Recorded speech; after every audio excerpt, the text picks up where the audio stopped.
Mister IPL யாருன்னு தெரியுமா? அவர் பண்ண சம்பவம் தெரியுமா? ரெய்னா 2014 மேட்ச் 25 பாலுக்கு 87 ரன். எப்படி தெரியும் உங்களுக்கு? நீங்க தான் ஐபிஎல் என்டர்டைன்மெண்ட் காரணங்களாச்சு. வெக்கமா இல்ல? உடனே சில பேர் பழைய பெருமையை பேசாத. உங்க தாத்தா என்ன பண்ணாருன்னு சொல்லாத, நீ என்ன பண்ண போறன்னு சொல்லு. உங்க தாத்தா என்ன பண்ணாருன்னு கேட்டா அதுக்கு பதில் இல்ல. இருந்தா தானே வரும். தம்பி, பழைய பெருமையை பேசாத, பழைய வரலாறை பேசக்கூடாதுன்னா மாஸ்டர் பிளாஸ்டர் சச்சின் இல்லன்னு சொல்ல முடியுமா? ரஜினி முகமது 18 வாட்டி படையெடுத்து ஜெயிச்சாரு, அது இல்லன்னு சொல்ல முடியுமா? இல்லன்னு சொல்ல முடியாது. ஏன்னா அதெல்லாம் வரலாறு. என்ன சொன்னாலும் மரமண்டல ஏற போறது கிடையாது.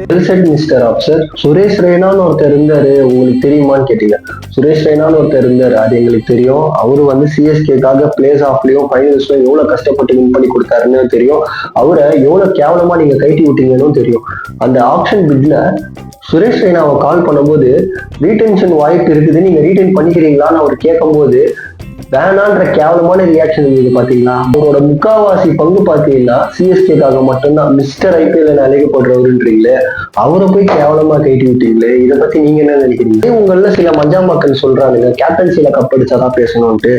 அதே மஞ்சாமாக்கன்ஸுக்கு நான் சொல்றேன், கேப்டன்சில கப் அடிச்சாதான் பேசணும்னா இந்தியன் டீமுக்கு பெஸ்ட் கேப்டனா இருந்தவர் ராகுல் டிராவிட் அண்ட் சச்சினும் கேப்டனா இருந்திருக்காரு. இவங்களை பத்தியும் பேசக்கூடாதா? ஆஸ்திரேலியா மாதிரி ஒரு ஊர்ல ரிக்கி பாண்டிங் கேப்டனா இருந்திருக்காரு, ஜார்ஜ் பெய்லி கேப்டனா இருந்தாரு, மைக்கேல் கிளார்க் கேப்டனா இருந்திருக்காரு, and Pat Cummins. Ricky Ponting fans எல்லாம் வந்து கேப்டன்சில கப் அடிச்சாதான் பேசணும், நீங்க வந்து ஜார்ஜ் பெய்லி பத்தி எல்லாம் பேசுறீங்க அப்படின்னு நான் சொல்லுவாங்க. டெஃபினெட்லி அப்படி சொல்ல மாட்டாங்க. ஏன்னா ஆஸ்திரேலியன் ஃபேன்ஸ் கிரிக்கெட்டா பாக்குறவங்க.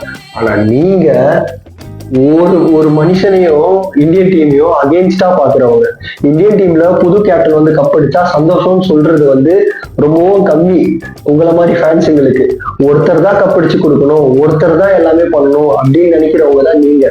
ஸோ உங்களுக்கு இந்த லைன் வந்து கரெக்டா பொருந்தும். அதனாலதான் சொல்றாங்க, தாத்தனை பத்தி பேசாத, அப்பனை பத்தி பேசாத, புதுசா நீ வந்து பேசுன்ட்டு. புதுசா உங்க ஒரு கேப்டன், புதுசா போட்ட கேப்டன் அடிச்சு கொடுத்தாருன்னா நீங்க பேசுங்க, நோ ப்ராப்ளம்.